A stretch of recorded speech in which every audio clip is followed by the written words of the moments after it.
Isso aí você pega uma motona, mas não é essas motinhas vira-lata não, é moto de verdade. Uma Harley, sei lá, aquelas enormes.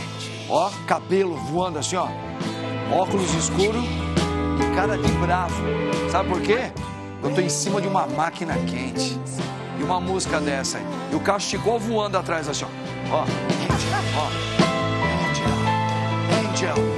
É, minha gente, nesse clima gostoso de música de Angel, com Mick Jagger, Rolling Stones, o padre começa esse programa aqui, Bendita Hora, ao vivo aqui na Rede Vida de Televisão, hein? Maravilha! Mas agora, deixando um pouquinho Rolling Stones de lado, vamos elevar a ele, que é o maior de tudo. Vem junto com o Padre Marcos. Em nome do Pai, e do Filho e do Espírito Santo. Amém. Vinde, Espírito Santo, enchei os corações dos vossos fiéis e acendei neles o fogo do vosso amor. Enviai o vosso Santo Espírito e tudo será criado e renovareis a face da terra. Oremos. Ó Deus, que instruístes os corações dos vossos fiéis com a luz do Espírito Santo, fazei que apreciemos retamente todas as coisas, segundo o mesmo Espírito, e gozemos sempre da sua consolação, por Cristo Senhor nosso, assim seja. Rogai por nós, Santa Mãe de Deus, para que sejamos dignos das promessas de Cristo. Amém. Quem como Deus? Ninguém como Deus, irmãos. Que alegria estarmos aqui, hein? Olha, sexta-feira. Sabe os convidados de hoje? O padre vai apresentar para vocês.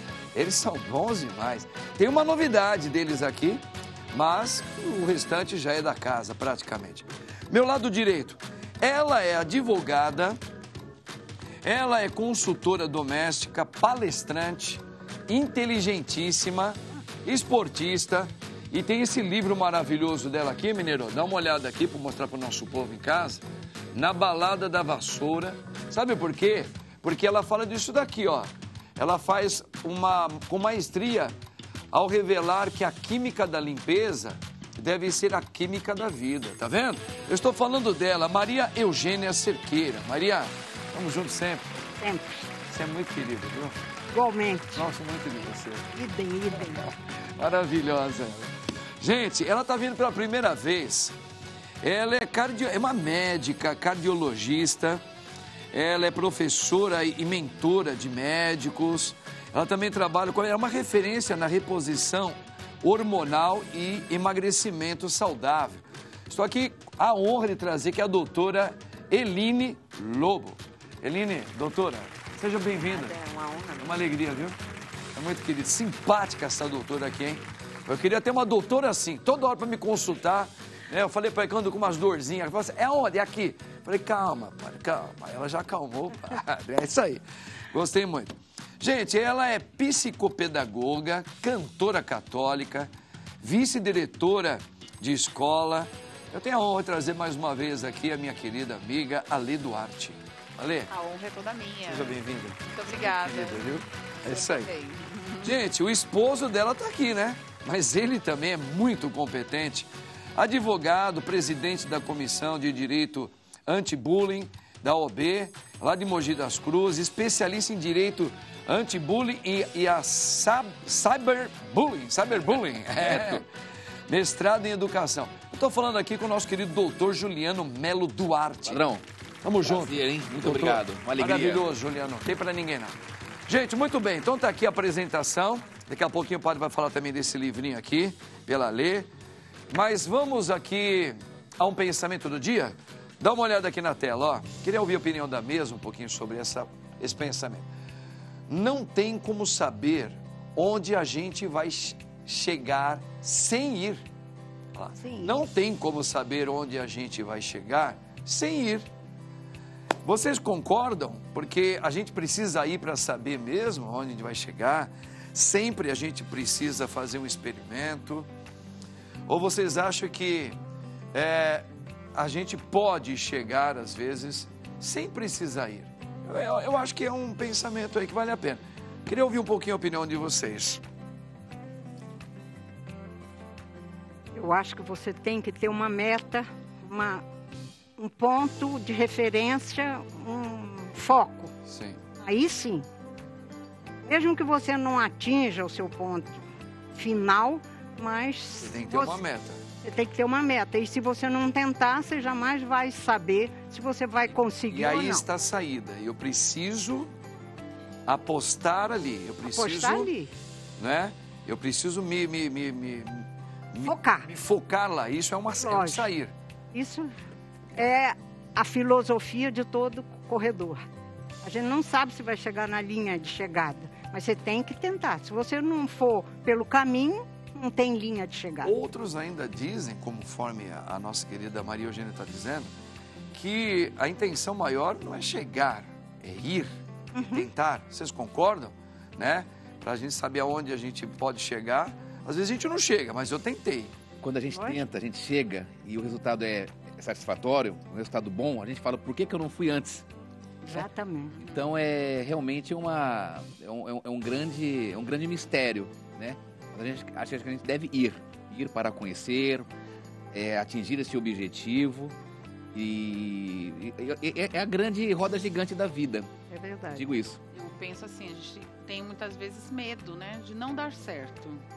Mas é melhor a gente se arrepender por ter tentado e não ter dado certo, Exato. que a gente se arrepender de nunca ter tentado, nunca ter dado o primeiro passo, né? Sim. Então a gente tem que arregaçar as mangas sim, tem que tirar os nossos sonhos do papel, colocar em prática e seguir em frente.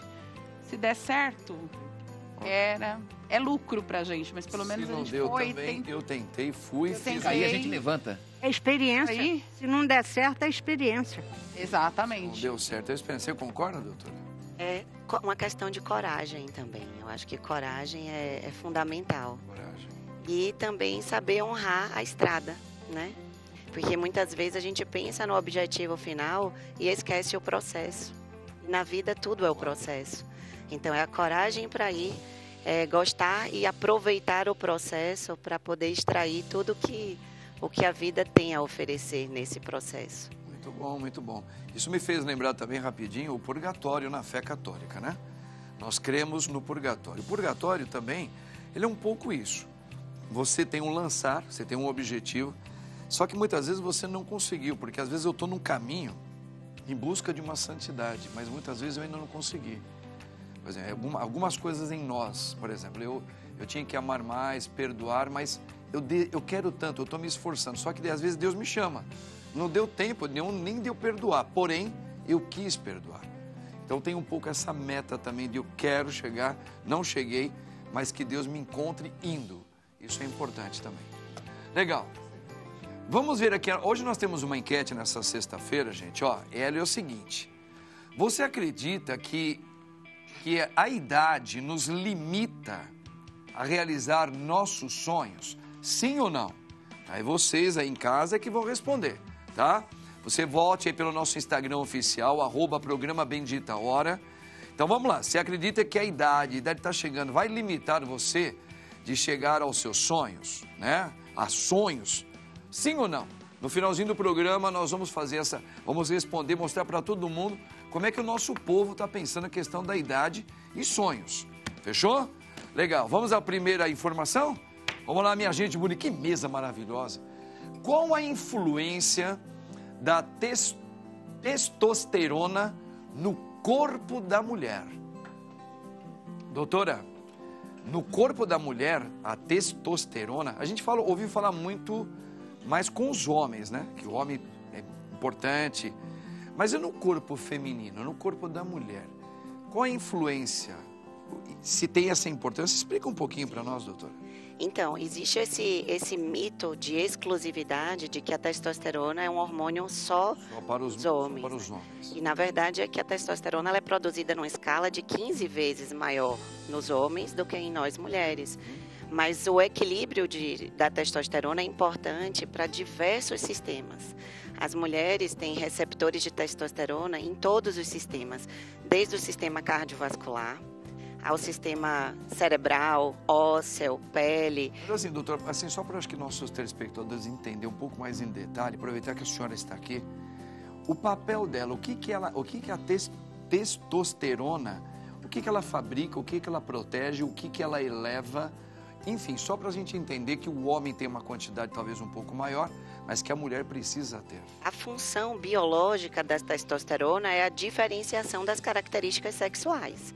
Então, embriologicamente é isso aí, na distinção sexual.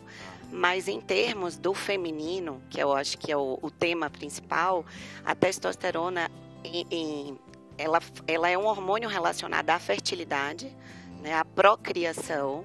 Então, a libido, no sentido desse... E da qualidade também dos óvulos e desse processo reprodutivo. Então, prioritariamente temos essa função na fertilidade, mas temos funções, por exemplo, metabólicas, que são extremamente importantes. Por exemplo, níveis normais de testosterona favorecem uma deposição de gordura melhor. A testosterona ela influencia na síntese proteica, na síntese muscular, né, um hormônio que ele faz o aumento de massa muscular, isso eleva a taxa do metabolismo, o metabolismo é mais acelerado, então tem uma ação também na queima, né, secundariamente na perda de gordura, na ação da insulina, que é outro hormônio muito importante, então níveis normais de testosterona favorecem uma ação melhor da insulina, então sendo também um hormônio principal assim, na avaliação da obesidade, tanto de mulheres quanto de homens. E, além disso, a testosterona influencia os estados de humor, de decisão, os estados psicológicos, como ansiedade, os estados depressivos podem estar associados a baixos níveis de testosterona. Os exames para isso, assim, tanto no homem quanto para a mulher, para saber se está com uma baixa, se tem uma quantidade necessária tanto para o homem quanto para a mulher, Sim. Quais são esses exames? Os valores, exames de sangue. De sangue, né? ali já então, dá o diagnóstico, muitas vezes a gente tem os valores de referência do laboratório, e esses valores eles nos colocam numa média, digamos assim, de normalidade. Então, isso é muito utilizado para afastar os extremos, ou níveis extremamente baixos ou níveis extremamente altos. Mas dentro do meio da normalidade existem nuances da individualidade. Né? Isso é algo muito que se fala muito hoje. Mas em termos práticos, por exemplo, para um homem, níveis baixos abaixo de 300 são considerados níveis baixos. De forma análoga para a mulher, níveis abaixo de 30, também há uma consideração a ser feita. É legal, né, gente, entender um pouquinho isso aí. Tem uma super médica para explicar isso para a gente. Obrigado, viu, doutor? Isso aí eu realmente nem sabia direito desses papos aí, estou sendo bem sincero. Sabia da importância para o homem, mas para a mulher eu não sabia. Não sabia mesmo. Vamos ver aqui uma outra informação, gente. Olha aqui. O que pessoas acima de 50 anos precisam saber antes de começarem a correr? Olha, porque a gente tem uma coisa de achar que tudo eu posso. Fazer exercício, os médicos hoje falam, né, Maria? Mas assim, Maria Eugênia, só que a gente chega a uma certa idade, a gente tem que tomar alguns cuidados. Chega nos 50 anos... E aí, você é uma maratonista? O que eu acho é que antes de mais nada, e está aqui uma médica presente, você tem que consultar um profissional e fazer exames médicos para ver se o seu geral está bem, né? Se você tem aptidão, condições físicas para começar a correr. Tá. E sempre... Que é diferente de fazer caminhadas. Totalmente diferente, Perfeito. porque você tem um impacto, uma aceleração cardíaca, Boa. uma exigência muscular muito maior, não é? Respiratória. Então, isso tudo só consegue ser analisado por um profissional médico, por um profissional da área. Sim. Tá? Sim. E do momento em que você tem o aval, Esse é diagnóstico. né? O diagnóstico, não, você está com condições de começar a se exercitar, um passo na frente do outro, devagar e sempre. Não adianta você querer sair correndo, porque você vai lesionar músculo, você vai doer, e aí uma dor extrema, lesões, vai te fazer ficar parado. Então é devagar. Eu costumo dizer assim, 5 minutos correndo, 5 minutos caminhando, e aí você vai aumentando, devagar e sempre. Tá.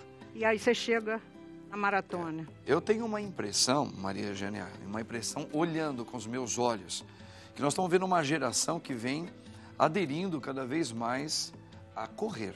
Isso. Tanto jovens quanto pessoas já de 50 a mais. Uhum.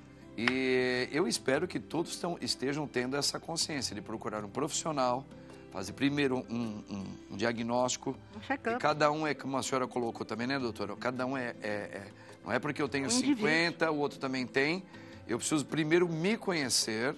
Exatamente. Né? O meu corpo, mesmo que seja um outro homem também, para depois eu poder começar a desenvolver um exercício desse. E acima de 50 anos, você já tem uma série de limitações físicas. Natural. Senão a gente via jogador de futebol Jogando senil. futebol, tudo. Não, né? Você não tem Ronaldo, mais. Cristiano Ronaldo talvez chegue lá, mas é um caso raro, né? 1 milhão. Nem assim. Mas, de qualquer forma, você já tem um monte de limitações físicas. Né? Sim, Então, sim. mais ainda, um profissional de saúde e um profissional de esporte Certo. que te oriente na corrida. Perfeito, perfeito. Tá? Porque, para isso, ele fez 5 anos de faculdade. Maravilha. Você começou a correr porque você, apesar de não aparentar... Mostra o rostinho dela aí, por favor, Barbá. Mostra, Maria Eugênia. Você não aparenta a idade, eu sei, mas fala para os telespectadores a sua idade, por favor. Eu tenho 78 anos. Você tem a mesma idade da minha mãe. E Olha, você é uma corredora, você é profissional, dentro da sua faixa etária. Mas eu não comecei com 78, eu comecei com 50. Você começou com 50? 50, exatamente, pouquinho, 50 e pouquinho. 50 e pouquinho você já falou, vou começar a fazer esse tipo. Mas primeiro você começou a procurar uma médica, um médico, falar, deixa eu fazer meus exames. Eu fiz isso. Para você conhecer, respeitar os seus limites de uma mulher de Exatamente. 50 e poucos anos. Exatamente. E você tá aí, ó, firmaça, meu. Pô. E não se impressionar, eu costumo dizer que nada além do esporte te dá a dimensão da idade. Se eu for comparar o que eu corro hoje com 78, é totalmente diferente do que eu corria com 50. Perfeito. Mas não me decepciono, Tá. nada disso. Eu estou fazendo aqui meu esforço máximo e eu fazia aos 50 meu esforço máximo. Tá. Então você está dentro do normal de uma mulher que tem uma cabeça boa. E aí você fica feliz por estar lá, participando do esporte, vivenciando aquela alegria, aquele momento. E o Barba perguntou aqui para mim, falou assim, se você tem alguma, aproveitando que a médica está aqui, se você tem algumas alterações aí nos seus exames de sangue. Você faz exames periódicos? Eu costumo fazer por livre e espontânea coação. Tem que parabenizar mulheres como você. Todo ano eu faço aquela bateria de exames. Que é E aí como é que eles estão? Depois, na sua idade também, tem que entender isso. Exatamente. Olha, graças a Deus, Graças a Deus. estão bem. Tá. E me permitem continuar correndo. E eu acho que o esporte prolonga a sua saúde, se feito de uma maneira racional. Como nós estamos falando aqui. Exatamente. Não é? Sabe? Porque você vai sentir dores, vai. É mas natural. Isso aí, né, eu mexo com a minha ortopedista, o dia que eu acordar e não sentir nada, eu estou já falando com a lei, subir para o andar superior. E também acho que deve ter jeitos e maneiras de você fazer esse tipo de exercício numa época de frio e de calor também. Você tem que beber bastante água, mas você tem que saber. E o idoso normalmente esquece a ingesta de líquido, não é? É isso aí, né? Então, vamos lá, hein, pessoal? São deixas importantes aqui, tá? Olha, deixa eu ver aqui, pera um pouquinho só aqui, gente, ó. Antes da próxima notícia, o doutor Juliano tem um pedido importante aí para todos nós. Vamos ver? Vai, doutor, qual é o pedido? Antes de chegar ao programa, nós recebemos uma notícia de um grande amigo nosso que participa ali da paróquia, que ele foi diagnosticado com leucemia. Ui. E a família está pedindo muito, o hospital, que as pessoas doem sangue, está na tela ali, quem está em casa acho que pode verificar, né? O Ramon. O Ramon, o tipo sanguíneo para doar é o O positivo e O negativo, né? Qualquer tipagem sanguínea, plaquetas, aonde doar ali, ó, Hospital do Servidor Público Estadual, Rua Pedro de Toledo, 1800. Tem o horário e tem o telefone, telefone. E vamos estar orando, né, por ele. Não, sim. E ajuda, né? Como isso ajuda uma doação, e a gente sabe que é um trabalho lindíssimo, mas infelizmente são poucas pessoas que ainda têm essa consciência de poder doar o sangue. Não só por ele, por todos, né? Ó, o endereço está aí direitinho, o pessoal já está pegando. Então, se você puder ajudar o Ramon, que é uma pessoa muito conhecida aí do doutor, né? São pessoas independentes também disso, são pessoas que precisam. Se você puder, você tem o hábito de doar, já ó, vai lá, você pode ajudar realmente ele e outros. Porque a doação vai ficando também estocadinha, bonitinho, para ajudar muitas pessoas. Você salva uma vida, né? Pode salvar uma vida. Pode salvar uma vida, né? Graças a Deus. E nós, cristãos católicos, não temos problemas nenhum de fazer doação de sangue, viu, gente? Medula, nada disso aí, tá? Só você ler lá em Atos dos Apóstolos, Paulo fez uma aula sobre isso daí. Isso aí é do judaísmo e nós não temos mais nenhum problema com isso, tá bom? Bora, isso é importante. Vamos mais uma informação aqui, gente. Olha que legal, ó. Quer dizer, legal o modo de dizer, só para vocês entenderem. Ó. Polícia de São Paulo coordena a operação em outros estados e na França para deter adolescentes acusados das cyberbullying. Cyberbullying. Conta um pouquinho sobre essa coordenação, essa operação que eles estão fazendo na polícia. Pois é, está explodindo isso daí. O que acontece? Lamentavelmente, existem grupos criminosos se infiltram em redes sociais, em grupos, né? Agora, recentemente, tivemos esperado que isso acontecesse, Discord, né? E esses grupos são cruéis, eles vivem do sadismo. Neste caso, tem um brasileiro, está na França, e esse brasileiro, ele tem poder financeiro, e ele financia esse tipo de coisas ruins, ou seja, ele paga para jovens, ele quer ver os jovens adolescentes se mutilarem, automutilação, né? Ele manda dinheiro para pessoas para fazerem mal a moradores de rua. Então, até apareceu agora nas emissoras grandes de TV também, ele paga uma certa quantia para as pessoas irem até matar moradores de rua. Né? E aí, de forma reiterada, acontece o cyberbullying também. Na verdade, é um concurso de crimes, concurso formal, material, na verdade. Então, o cyberbullying é aquela conduta reiterada, aquela violência reiterada pela rede mundial de computadores de forma intencional e repetitiva. Né? Então, é muito grave. E um tempo atrás, padre, acontece de forma muito sutil, muito velado isso daí. Né? Foi até matéria de um grande jornal aí. A filha estava no quarto, né? E a Polícia Civil, que está realizando um excelente trabalho, né, conseguiu entrar dentro de uma comunidade desta, onde crimes estavam ocorrendo. Né? Inclusive estupro virtual, a automutilação, instigação ao suicídio. Né? E a delegada ligou para a mãe e falou, olha, tua filha está sendo ali vítima neste momento de crime pela rede mundial de computadores. A mãe, não, minha filha está no quarto, ela está dormindo. Não, a senhora vai lá, que nós somos da Polícia Civil, nós interceptamos, estamos no grupo. A mãe foi até o quarto e pegou a filha, realmente, naquele momento, falando com o abusador, com o criminoso. Meu Deus. Né? Então, é muito grave. Você que está em casa, que é pai, que é mãe, fiquem de olho nos filhos, né? Porque é muito cruel isso. E eles, na verdade, como eu repito aqui, eles vivem deste sadismo, que é um absurdo. Eles pensam que atrás de uma telinha, do notebook, do celular, eles podem fazer o que querem. Mas a polícia está investigando. Eu acho que tem um agravante também aí, doutor Eduardo, Juliano. Porque é o seguinte, eu acho que alguns pais não têm noção, nem eles sabem mexer numa rede social que o filho está usando. Às vezes o filho é pequenininho, mas a mãe às vezes não tem esse jeito. Então, às vezes a criança tem a capacidade até ali de meio que camuflar o que ela está fazendo para meio que burlar a mãe, para a mãe ou o pai ou sei lá quem. Mas eu acho que os pais precisam também se inteirar de como perceber, né? Analisar o conteúdo, fazer uma verificação ou pedir para alguém auxiliar, porque eu acredito que muitos pais não têm consciência, não é que não conseguem, não sabem investigar esses tipos de crime. Porque às vezes o lado de lá já se faz de cordeiro e o filho e a filha também, olha, seu pai está chegando lá na loja, faz isso aqui, fala isso aqui, mostra isso aqui para ele. E às vezes o pai e a mãe falam, tá vendo, doutor, não está acontecendo nada aqui não.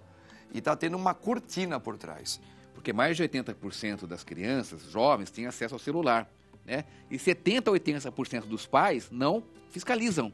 Olha só o número. É isso aí. É, enorme. Então, um criminoso fazer com que um adolescente, uma jovem, beba desodorante, beba água de privada, que é o que estava ocorrendo dentro da comunidade Discord. Isso é um absurdo. Parabenizo aqui a Polícia Civil, que está fazendo um brilhante trabalho. Maravilhoso. Né? E nós temos que combater isto. Porque jovens estão tirando a vida por causa de criminosos que estão nas redes sociais.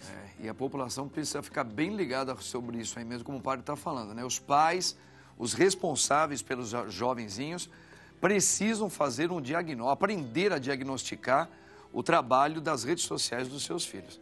Nosso diretor tem uma pergunta aí, doutor Juliano. Doutor, boa tarde, tudo Boa tarde. bem? Doutor, a gente viu há poucas semanas, infelizmente, com certeza o senhor está por dentro, o episódio de um adolescente de 14 anos que namorava virtualmente com uma moça também menor de idade de outro estado e juntos eles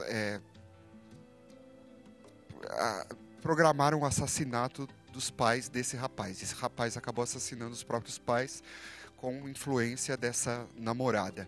O senhor acha que, por exemplo, 14 anos, né, um adolescente e tudo mais, o senhor acha que realmente é falta desses pais instruírem, ou já é um caso além que é psicopatia, ou se tem que proibir, num caso extremo desse, teria mesmo algum jeito de ter sido previsto antes, ou era uma tragédia meio que sem saber como que poderia chegar nesse ponto?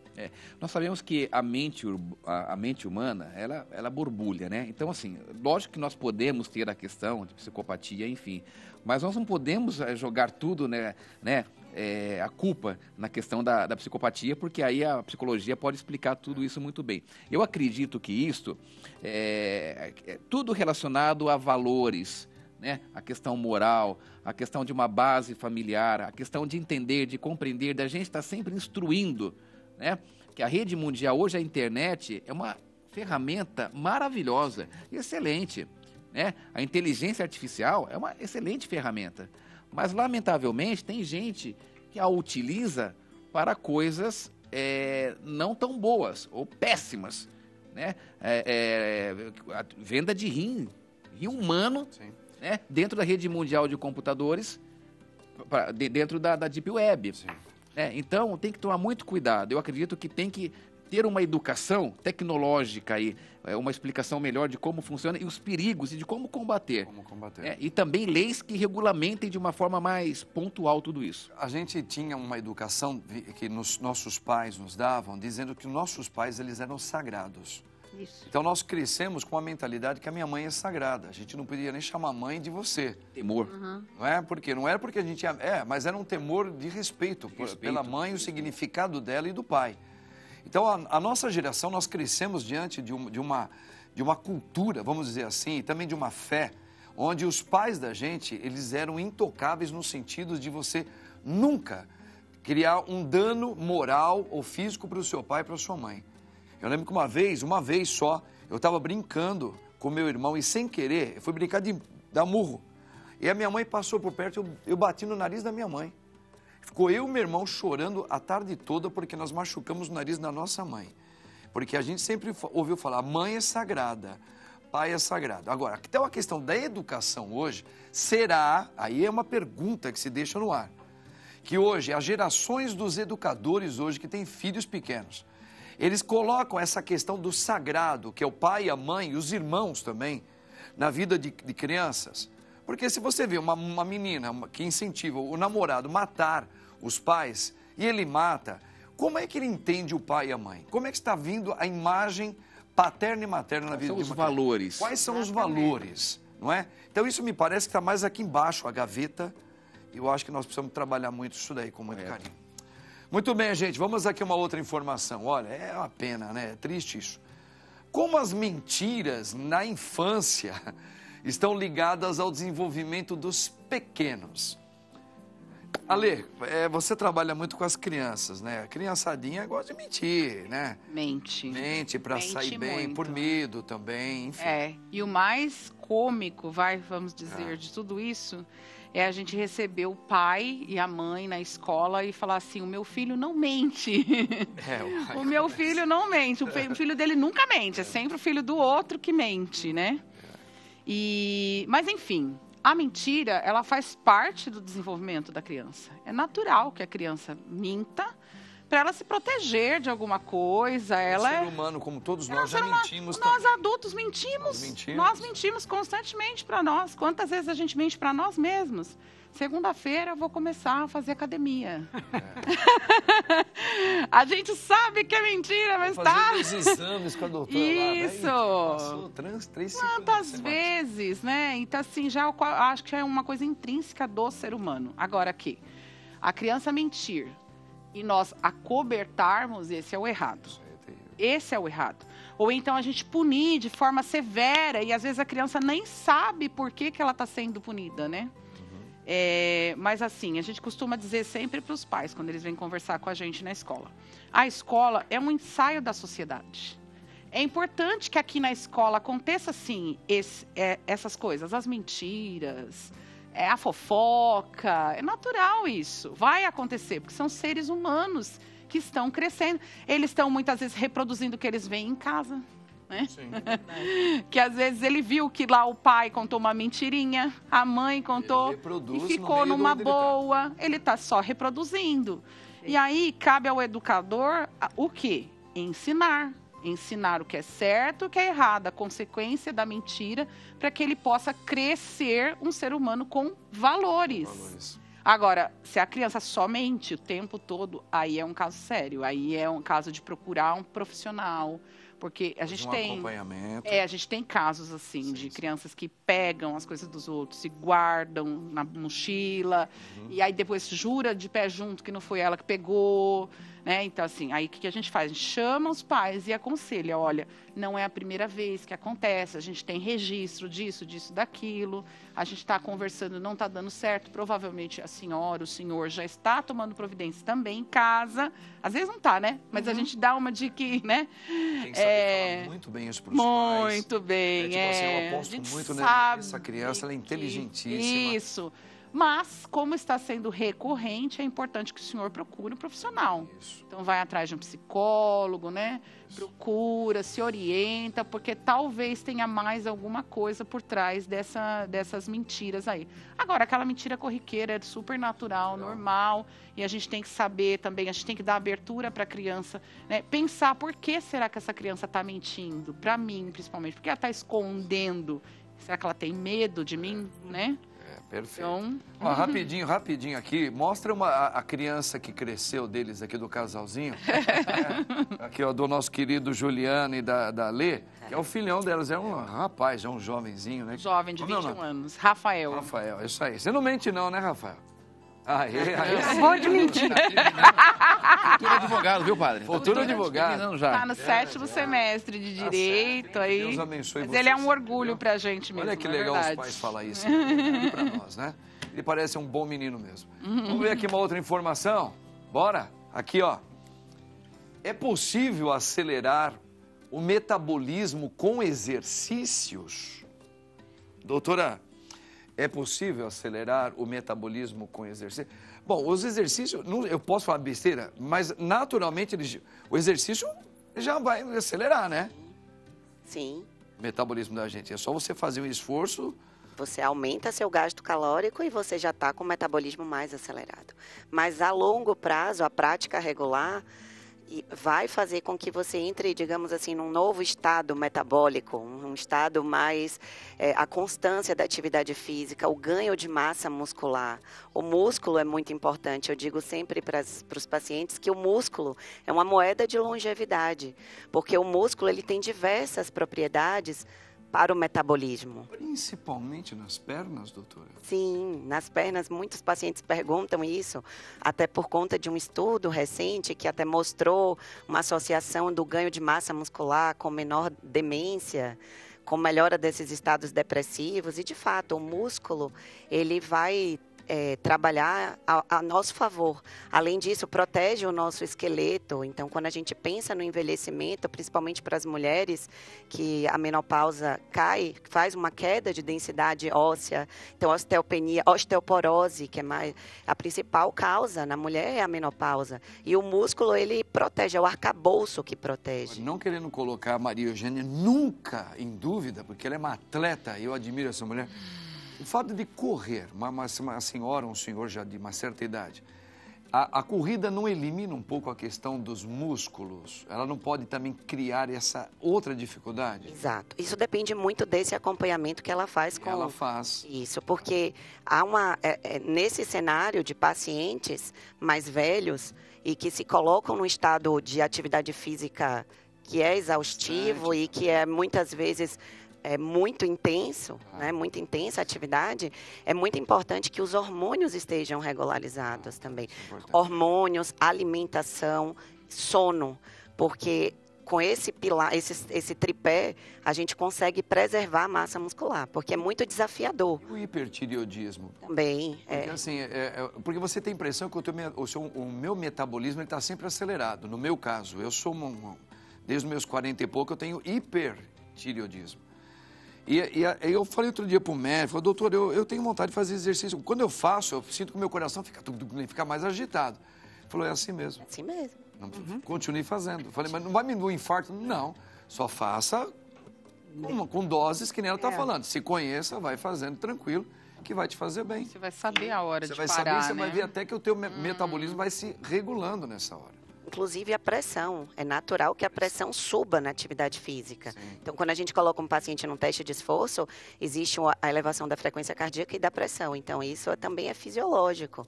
É para que o corpo ele tenha irrigação nos músculos ali naquele momento do estado de aumento do metabolismo. Perfeito, perfeito. Muito bom, doutora. Legal, obrigado aí de novo, viu?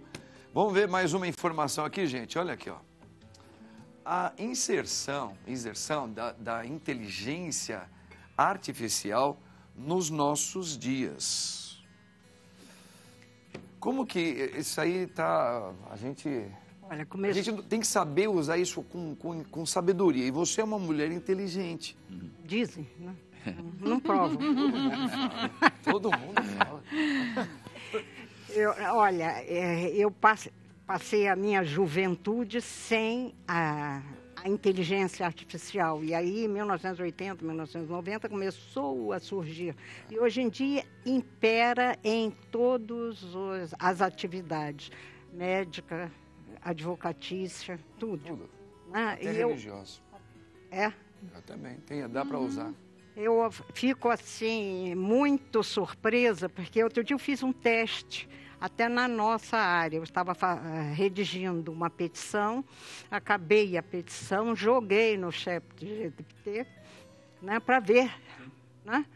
É fantástico, porque organiza, coloca até artigos legais, né? E eu me lembro dos meus bancos de escola, que a gente tinha que decorar todos os nossos artigos, né? Toda a nossa legislação, né? Pesquisa. Eu acho que é um avanço fantástico na medicina, idem.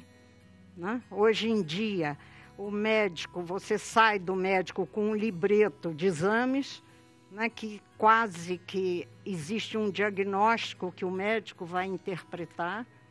Né? Mas é um futuro fantástico. Posso fazer uma pergunta, padre? Pode. Nós que temos já uma estrutura, um embasamento, a gente utiliza a inteligência artificial como um apoio. Lógico. Isso não vai tornar a gente mais ou menos inteligente, a gente vai ter como apoio. Exato. Agora, a minha preocupação, acredito como a da doutora, esses jovens, a juventude que muitas vezes não tem a base nenhuma, as pessoas que não têm nenhuma estrutura e só se utilizam da IA.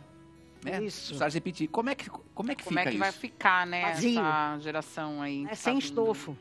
Uma geração sem base. Sem base, exatamente. Mas, pelo menos, imagina essa mesma geração sem nem a IA. Porque eles sairão das escolas, como a gente vê sair das nossas escolas de direito coisas inacreditáveis. Inacreditáveis. Né? Agora, em qualquer esquina, tem faculdade de direito. Sim. Né? Sim.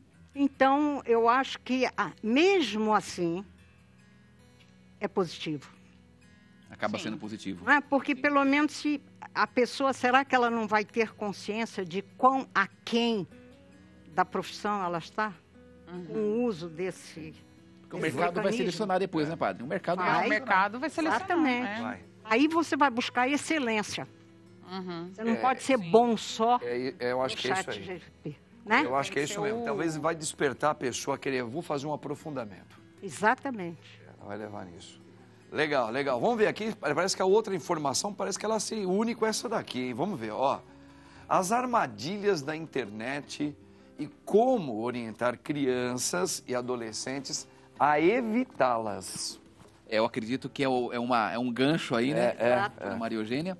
Mas armadilhas, não só como crianças e adolescentes a evitá-las, também os adultos, os idosos que caem demais em golpes da internet. Impressionante. Né? E o que tem de armadilha, esse dia eu estava falando com um cliente que ele caiu numa armadilha de tudo muito parecido, é um leilão falso da Receita Federal.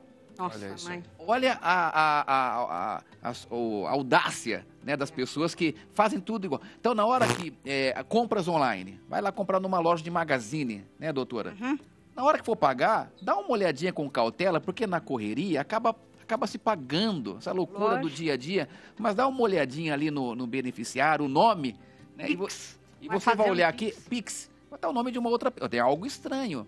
Então, falta muito a educação ainda, neste caso da rede mundial de computadores. E quando pega a imagem de uma pessoa, a voz de uma pessoa, né? Vou dar um exemplo, fizeram isso com o Frei Gilson. Sim, né? Fizeram com outros Com também. outros, com inúmeros. Fizeram com o Dom Odilo também. No Odilo, né? No Papa, colocaram com o Papa. Sim. Né? E as pessoas caem. Né? Hoje em dia, na internet, a pessoa não sabe mais o que é IA ou não, é um perigo. Muito né? difícil. Então, a gente que tem um certo conhecimento, uma estrutura, a gente acaba caindo em golpe. Imagina aquelas pessoas que não têm, ou até o jovem, a criança. Na verdade, eu acho que a criança e o adolescente, a gente nem deveria precisar orientar. Os quem tinha que olhar isso eram os pais. São os pais, aquilo que nós falamos anteriormente. Pois é. Eram os pais. Mas, infelizmente, como a gente está numa sociedade assim que se larga o celular na mão de uma criança, às vezes de 1 ano, né? Ou até menos, e deixa livre ali. Era inevitável é que importante esse advento que a gente... da internet chegaria como chegou e vem chegando cada vez mais com muita força no meio da sociedade. É inevitável. Porém, eu acho que a nossa geração estava despreparada e ainda está para essa avalanche, essa tsunami que chegou. Sim. Por isso que a gente está tendo muitos crimes, muita gente está batendo cabeça. Porque o certo seria nós termos primeiro uma educação preparatória para que quando ela chegasse, nós iríamos experimentar. E claro que experimentando, e assim mesmo ia ter dificuldade. Mas ela veio de uma maneira a galope, que pegou todos nós, pegaram nós padres, pegou a nossa geração, os advogados, os médicos e tal. Hoje nós estamos tendo que fazer um vareio para você poder acompanhar essa evolução da internet e a criançada pega mais rápido. Né? Então, imagina os idosos. Os idosos são o tempo todo enganados. São enganados. Porque a gente desconhece, ainda é uma coisa muito remota mexer com a internet. Ela é. E os bandidos sabem disso. Eles se aproveitam. Da fragilidade. Da fragilidade, da força que chegou isso aí. Tá? Aqui, ó. Doutora Eline. Também há golpes lá da inteligência artificial na medicina. A senhora percebe isso, doutora? Acredito que talvez em cursos médicos, talvez, assim, utilizando imagens de colegas que são professores, mentores e têm o seu próprio curso e ali se divulga como se fosse aquele colega para venda de produtos. Isso. Mas, assim, do ponto de vista médico-paciente, não me recordo. Você ainda acredita que ainda esse crime ainda não entrou na porta ali ainda, né? De falsos médicos por se identificar com IA, não. Eu acredito que... Espero que isso não aconteça. Espero que não aconteça. Espero que a área... Existem cirurgias hoje que são feitas com o auxílio da tecnologia, né? Sim, a distância, a robótica, né? O lado bom, né? A operação de tecnologias. Isso sim, do ponto de vista da medicina, a inteligência artificial tem... aquilo que a gente fala, assim, o julgamento médico ou o julgamento de cada área é uma coisa que é insubstituível. O humano, né? Essa essência, a estrada de construção, a bagagem que a gente carrega também nos faz esse discernimento até do que a IA ela é boa ou não, porque nós temos um julgamento também. Então, mas do ponto de vista global é realmente uma evolução em tudo, em organização, em interpretação de artigos científicos, em compilar coisas que demoraríamos dias, meses para fazer em pouco tempo. Então, Sem dúvida. os prontuários eletrônicos com organização, então é... Maravilha. Temos mais alguma pergunta? Temos mais uma pergunta?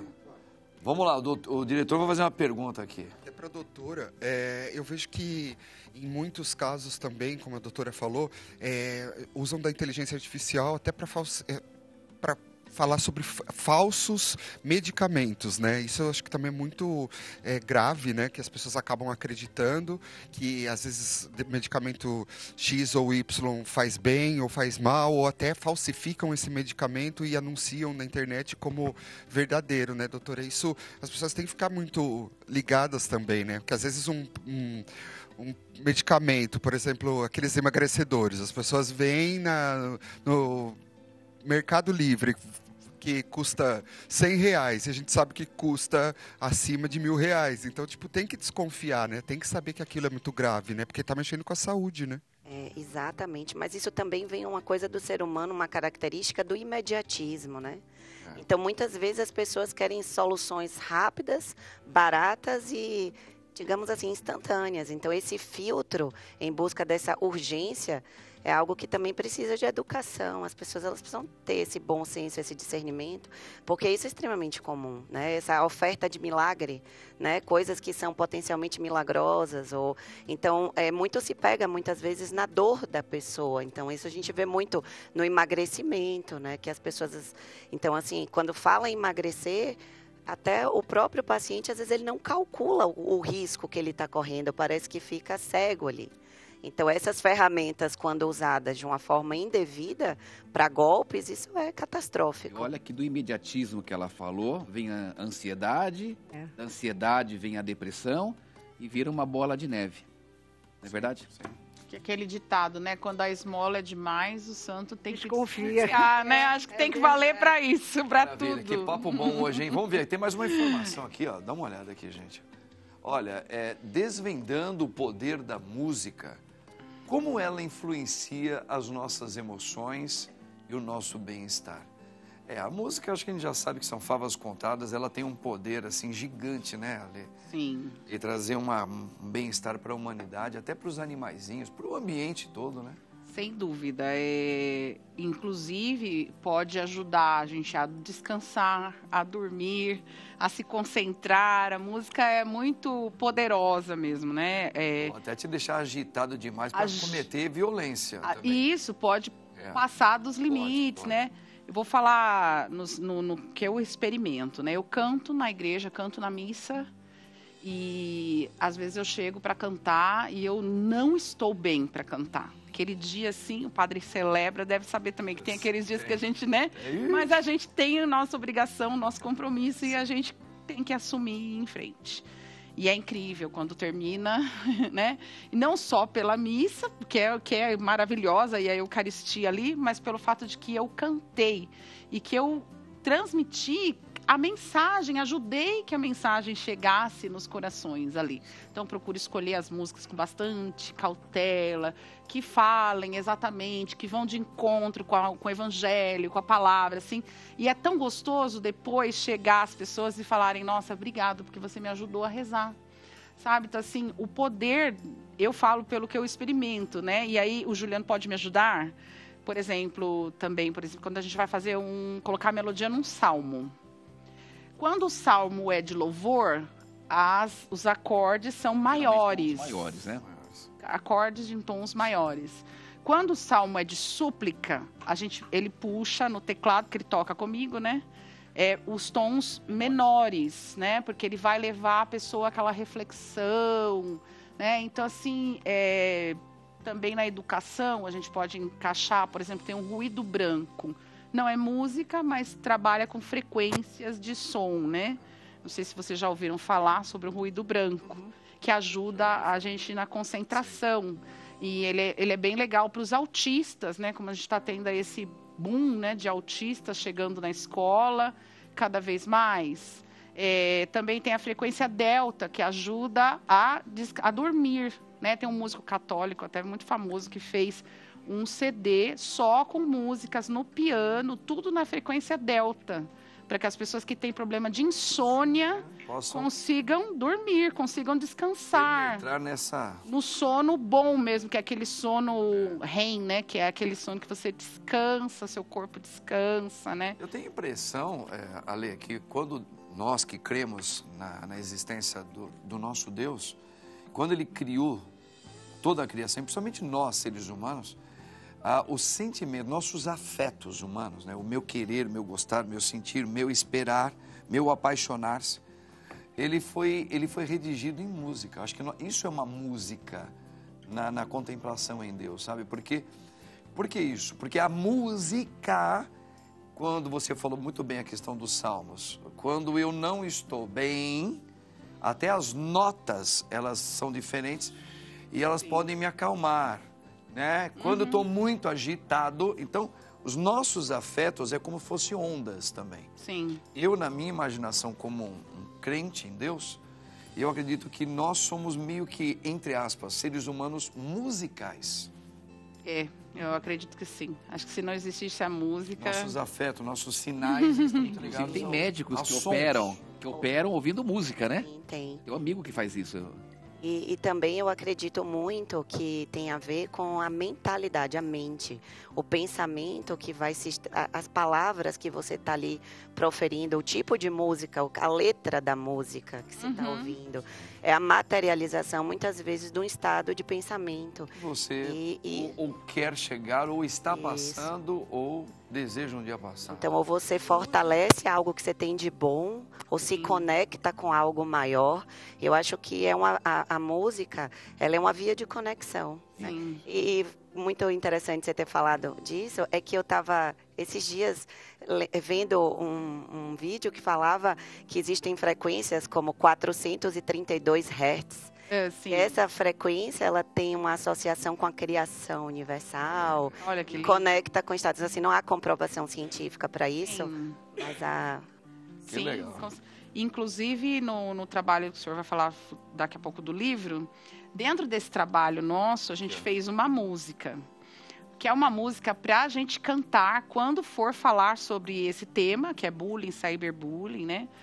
E a gente já teve algumas experiências com alunos de escolas que eles vêm falar, puxa, vocês falaram de coisas assim importantes. Ele mesmo falou, a menina era toda cabelo azul, piercing, e ela falava, eu me sinto tão assim excluída e foi tão importante, né? Então a gente fez essa música porque a gente sabe que você pega a criança, o jovem, adolescente que sofre o bullying, o cyberbullying, muitas vezes ele vai ficar mesmo na exclusão e aí ele acaba caindo na tristeza, até na depressão e tudo mais. Então, assim, a gente fez uma música, chama Mais Que Vencedor.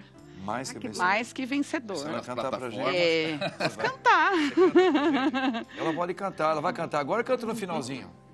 No finalzinho você vai cantar essa música. Tá tocando de fundo. Já isso. E ela é uma música bem pra cima mesmo, é pra levantar mesmo. É da nossa autoria. Autoria Dunga também tá junto na música. E o Rinaldo. E o Rinaldo Rosa, que toca com o Dunga. E serve pro Nascituro também essa música. Então, a música pode ser tocada em qualquer lugar, né? Olha que legal. E uma vez me chamou a atenção uma menina que veio com a blusa fechada, no final da palestra, do evento, e ela puxou a manga, estava em frio, tudo cortado. E chorando, né? Isso chamou muita atenção nossa. Ela falou, olha, eu faço isso na carne para apagar a dor da minha alma. Para apagar a dor da minha alma. Olha que forte. Que ela sofria na casa dela, que ela sofria na escola. E essa música é para todo mundo, para professor, gestor, o pai, para a mãe, para a tia, para toda a família. Sim. Que legal, né, cara? Ó, tá, Aí, ó, tá tocando no fundo aí, ó. Mais que vencedor. Mais do que vencedor. Mais que vencedor. A voz da Lê aqui. Dunga. Olha, vocês podem buscar no YouTube da Lê, do Dunga. Tá no YouTube. Tá no YouTube. Falar pro seu neto baixar, você vai escutar legal. Mais que vencedor. Tem o clipe deles cantando. É muito bonito, viu? Isso um aí. belo de um trabalho que vocês estão fazendo. Aproveitem aí as redes sociais para buscar conteúdo bom. Maravilha. Maravilha. Fechou? Acabou. Poxa vida, olha aí. Que pena. Nosso programão, hein? Programa maravilhoso. Gente, então tá aqui, ó. A Padre aqui com o livro dela na mão, da Maria Eugênia, que é fantástica. é uma atleta, é uma mulher super inteligente, advogada. Uso música para correr também. E ela usa música para lógico, correr. é importante, É, dá se um... curtir ainda Elvis Presley, vai correr mais ainda. Mais ainda, é verdade. Querida, que Deus abençoe você, Maria Amém. Eugênia. Muito obrigado, viu? Você é maravilhosa. Eu amei a doutora Eline, que ela vai voltar se Deus quiser. Certeza, muito obrigada. Obrigado, Eu viu? amei também. Foi muito bom, né? Ela é maravilhosa, doutora. Maravilhosa. Ale, você como sempre maravilhosa também. Obrigado, parabéns por obrigada. esse trabalho maravilhoso que vocês estão fazendo. Obrigada. Né? Gostei demais, tá? A recíproca é Ô, verdadeira. Juliano, Não, obrigado Tamo por junto. tudo. Que energia. Muito Maravilha. obrigado. É isso aí, Maravilha. sempre muito bom. E olha que... Oi? Ah, vamos ver aquela enquete, lembra? Olha, e com o povo ia responder. Vamos ver agora. Você acredita que a idade nos limita aos nossos sonhos? Dá uma olhada aí, ó, como é que ficou. 47,2% diz que sim, que a idade, ela prejudica. Agora, a maioria diz que não. É um pouquinho mais só também, viu? pouquinho, 52,8% falou que não. Você concorda? Eu acho que a idade só aparece se você parar de sonhar. Aí sim, tá vendo? Fechou. Perfeito. E com esse pensamento, gente, a gente termina aqui o nosso programa. Agradeço todos, os cameramen, todo mundo, o diretor, todos estão aqui. E que Deus abençoe você no nome do Pai, do Filho e do Espírito Santo. Amém. Tem a música dele aí? Tem? Vamos lá, mais que vencedor? Cadê a música? É? Vamos lá. Pode aumentar. Tchau, meu povo.